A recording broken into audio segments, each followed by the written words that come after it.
Welcome to Deep Dive, the novel after show. This is the podcast where we uncover the hidden layers, unravel the twists, and explore the worlds within words of the novels of, well, me, J. Kevin Tomlinson. Whether you've just finished the book or you're curious about what's inside, spoilers and all, you're in the right place. Let's dive in. Welcome back, everyone. Today we're going deep, really deep into a topic that's, well, let's just say it involves Thomas Edison and Atlantis. Atlantis. That's, Yeah, I know, right? Sounds a little out there, Huh. but trust me, the source material for this one is pretty wild. Sounds intriguing already. It is. We're diving into a novel, actually, and it's full of twists and turns. Oh, so we're dealing with a fictional account. Fiction, but with some really interesting historical tie-ins, and it makes you think, what if? What if there's more to the story than we know? And with Edison, there usually is. I see. So our mission, should we choose to accept it, is to sift through this fictional narrative and see if there are any historical nuggets worth exploring. Exactly. And believe me, there are some nuggets in here, some real head scratchers. So buckle up because this deep dive is going to take us to some unexpected places. I'm ready. Let's dive in. Okay, so we start with a fire, a big one. A fire. Yeah, 1914, massive fire rips through Edison's lab in New Jersey. Destroys the whole thing. Wow. I hadn't heard about that. Yeah, well, Edison, he was known for bouncing back from setbacks. Right. But this fire, it reveals something else about him, I think, about how he understood, public image controlling the narrative. Oh, interesting. Right. So the fire happens, it's a disaster, right? But Edison, he immediately tells the press, I'll rebuild, and I'll do it fast. And he wasn't kidding. He didn't waste any time. Yep. Next day, he's got workers, materials, everything ready to go. So he turns a disaster into, what, a publicity stunt? Yeah, pretty much. Yeah. He's showing everyone he's unstoppable. And it works. People are amazed by his resilience. It's kind of brilliant in a way. Right. But here's where things get really interesting. Okay, I'm listening. Amidst the wreckage of the fire, they find two mysterious stones in Edison's possession. Stones? What kind of stones? That's the million-dollar question, isn't it? The novel doesn't go into specifics, but it heavily implies they're ancient, maybe even connected to Atlantis somehow. Hold on, so we're jumping straight into the Atlantis angle. Well, not quite straight in. But these stones, they're a big clue, a starting point. And get this, one of the stones stays in New Jersey, but the other one, Yeah. it ends up with U.S. soldiers in Vietnam. Vietnam. How does a stone from Edison's lab end up in Vietnam? That's the mystery, isn't it? And it gets even weirder. In Vietnam, two soldiers, Edward McCarthy and Richard Van Buren, they find a footlocker, and inside there's the stone and a map. A map? To what? Supposedly to Atlantis. Yeah. And get this, the map has notes on it, written in Edison's handwriting. Okay, now this is getting interesting. So Edison, he's not just an inventor, he's some kind of, treasure hunter, Atlantean enthusiast. That's what we're trying to figure out, right? Yeah. What was Edison's connection to this whole Atlantis thing, and how deep did it go? And what about the soldiers? What happens to them? Well, McCarthy, he doesn't make it back from Vietnam. Oh, I see. But Van Buren, he does. And And he comes back a very wealthy man. Very wealthy. Yeah. Makes you wonder if he found something valuable connected to that map. Maybe. okay, now we're talking. So we've got ancient stones, a mysterious map, a possible connection to Atlantis, and a soldier who returns from war with a fortune. It's a lot to unpack, right? And that's just the beginning. I can't wait to see where this goes. Me neither. But we're going to have to wait for part 2 of this deep dive. Stay tuned because this story is just getting started. Yeah. So last time we left off with a pretty big reveal. Gail McCarthy, she's not just some innocent bystander caught up in all this. She's the one pulling the strings. Yeah, using everyone, even putting them in danger to get what she wants. Which, if we're being honest, we still don't really know what that is, right? What's her end game? Right, we know she's after something connected to Edison and Atlantis. But why? What's so important about these artifacts? And what does she plan to do with them? Good questions, ones that Kotler and Denzel are grappling with too. Yeah, they're stranded on this island, no way off, and Gail just took off with what could be, well, who knows what. They have to figure out her next move, but how? It's not like they can just, Google evil mastermind plans. Well, they start by looking into the one connection they have. Van Buren. Remember, he was under investigation by the FBI for smuggling?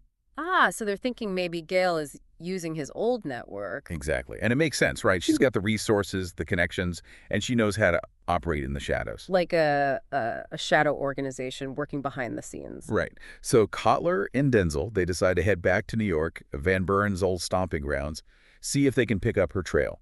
Makes sense. New York, it's it's a hub for a lot of things, legal and otherwise. And Kotler, he's got another idea. He wants to reach out to an old friend, Dr. Eloy Coelho. Cool. Wait, is this the same Coil from the Viking Sunstone deep dive? The one and only. But there's a bit of a problem. Coelho, he's in the hospital. Got shot. Shot. Wow, this is getting serious. Yeah, it's a reminder that this whole thing, it's not just some academic puzzle. There are real dangers involved. People are getting hurt, or worse. And it makes you wonder, right, what lengths will people go to for these secrets, for this knowledge? Yeah, it's a dark side to this whole pursuit of the unknown. So Kotler goes to the hospital to see Coelho. And who does he run into? Van Buren. No way! What are the odds? It's like fate, right? Bringing them face to face. So what happens? Do they, have it out? It's tense. You can feel the tension. A lot of unspoken accusations, veiled threats. It's clear Van Buren knows more than he's letting on. But he doesn't give them anything concrete, right? Not directly. But he does hint that Gail is following in his footsteps, maybe even going further than he ever did. Further? What does that even mean? It's ominous, right? Makes you think about what line she's willing to cross. And what about this dark estate? Where does that fit into all of this? That's the big question, isn't it?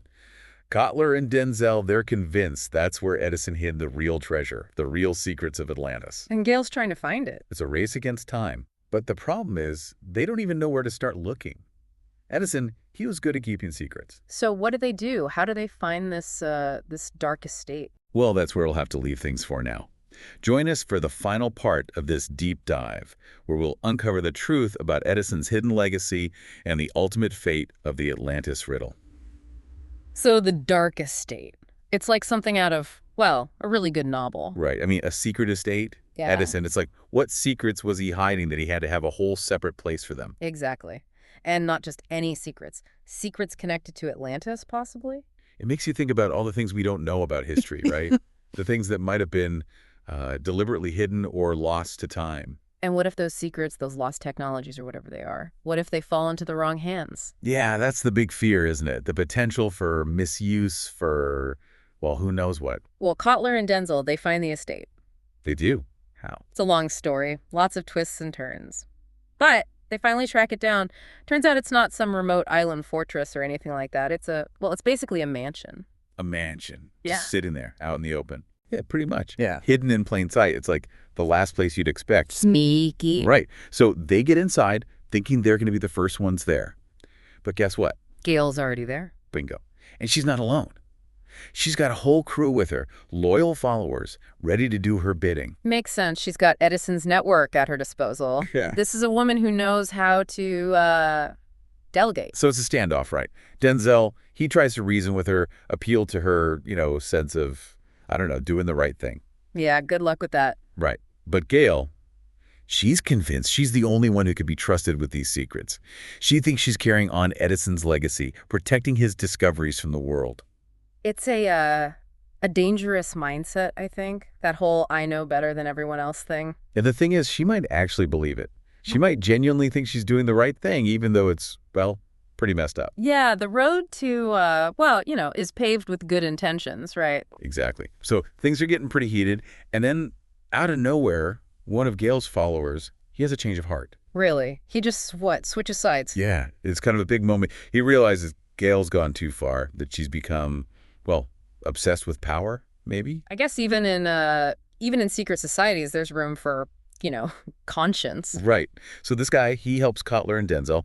Things get a little crazy. There's a struggle, people fighting. It's chaotic. Kind of intense. It is. But in the end, Kotler, he figures out how to use the artifacts, how to activate some kind of, fail-safe that Edison built in. A fail-safe, like a self-destruct button for knowledge. Not exactly. But it's something that secures the estate, locks everything down, keeps Gail from getting what she wants. So they win. In a way, yeah. The estate is safe, the secrets are protected, for now at least. Yeah. But Gail, she gets away. Of course she does. She's like a cat with 9 lives. Right. So we're left with more questions than answers, really. Mm-hmm. What exactly did Edison find? What is he trying to protect us from? And what about Gail? Will she be back?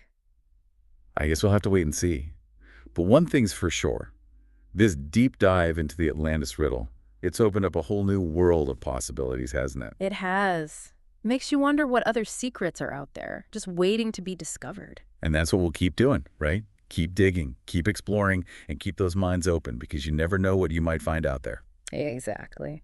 And who knows, maybe someday we'll uncover the truth about Atlantis once and for all.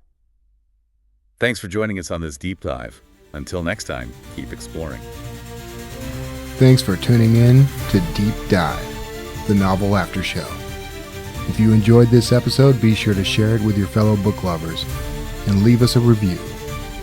And visit kevintomlinson.com/books to dive into your next adventure.